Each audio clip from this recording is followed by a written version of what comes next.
2000, I think this was 21, or what year was this? I can't remember what year. 21 Toyota Camry. It's only 62 degrees outside, but I have, that's taken from the temperature right there. That's the outside temperature. But I have this temperature probe right here, as you see, where it says outdoor bulb temperature, and it's slowly going up. 82 degrees, 81. It goes up and down. As this engine is heating up, the air is going, the 62 degree goes across the condenser. It picks up some heat. Then it goes, as this coolant is heating up in the radiator, the heat is picking up and it's blowing this way. And they're going to paint this, but as you can see, the way this is taped, the air blows underneath. If I have it like this, and I have it on fresh air mode, the fresh air goes down here. Well, the fresh air is a mixture of the engine heat blowing under here and a little bit of cool air that gets in here, and it's mixing on the temperature probe sitting right here. So it picks up a hotter temperature. As you can see, it's slowly going up. You could tell when I turned on the engine and the engine came on. This is a hybrid, but as the engine temperature warms up, so does the inlet. Well, the pressure goes up too. Let's go back to the temperature. Now the engine just went off. The temperature has went from 62 degrees when I started to turning on the engine and heating up the engine compartment. So now the blowers are going in, that air is right there at 82 degrees going over the evaporator. And you see the high side pressure is 111 psi. That's with 82, 84, between 82 and 85 is kind of like hunkering in there. And that's not even the most accurate temperature. The only way you can get an accurate temperature is if you opened up the glove box and you put a temperature sensor at the cabin air filter. Then you would know what the true mix temperature is. So now let's put it on recycle. So now we're going to take the cold air from in the car. We just put it on recycle. And I got it in the wrong, I'm supposed to have it just in face only. There we go.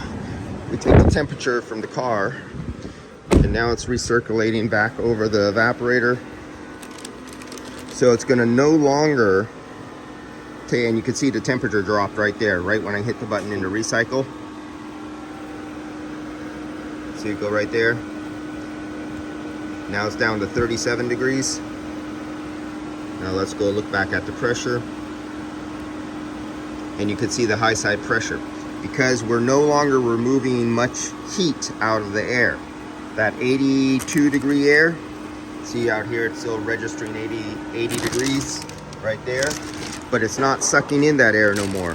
It's now recycling the air from inside the car, and the car is cold, so there's no heat load.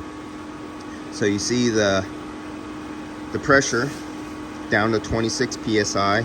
When it was taking in 82 to 85, it was at 29 psi. See how the outside ambient pressure, now we're cycling the clutch now. I heard the clutch kick back in again, or not clutch. This is an electric compressor, there's no clutch on here.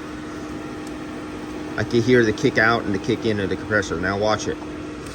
There it goes. It's satisfying the thermostat at the temperature it reached. And let's go back to the temperature sensor. And its low temperature is 35 degrees. That's where it cuts out at. And you'll see it on and off as it satisfies. Let's watch that for a minute. Because this is what's called short cycling. So in the residential or commercial, this is actually considered bad for both the efficiency and the life of a compressor when it's called short cycling like this. This is the hardest thing you can do on your compressor. Constantly kick it on and off. What is that, every 30 seconds, 20 seconds? You're just hammering the windings and the bearing. Everything is just like on and off, on and off. So that is with a brand new condenser, factory charged, 610 grams of YF refrigerant. In recycle mode right now. So the interior is recycling.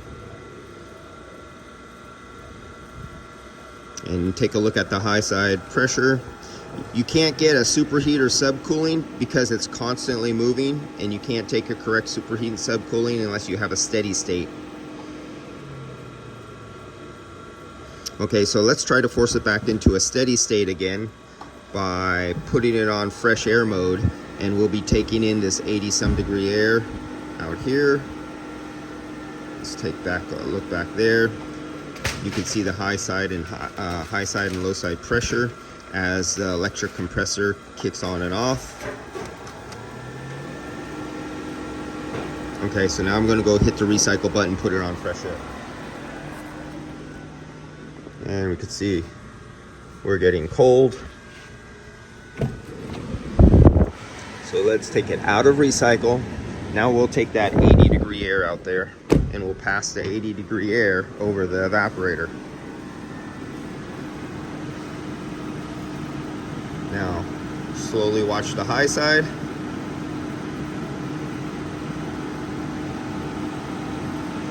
And you can hear, I don't know if you can hear the winding of the compressor winding up, like 1,000 RPMs, 2,000 RPMs. You see the change? Can't show guys this on analog gauges, really. That way you could go over it in class, sit down and explain it in class with a group of 30 guys on a screen.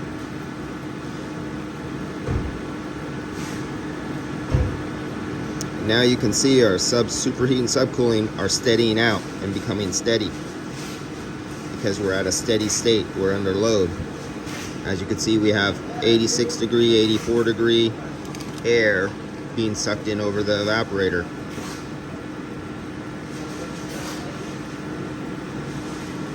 Alright, that's it for now. Just showing you the difference between recycle mode and fresh air mode. And our fresh air mode has a false heat load because with this paper up here like this, it forces all the engine heat to mix with the ambient, bringing up the temperature to 80 some degrees instead of 62 degrees. And there goes the engine back on. That'll add some more hot coolant. That'll rise the temperature some more, put some more load on the evaporator. All right, guys, I'll see you later.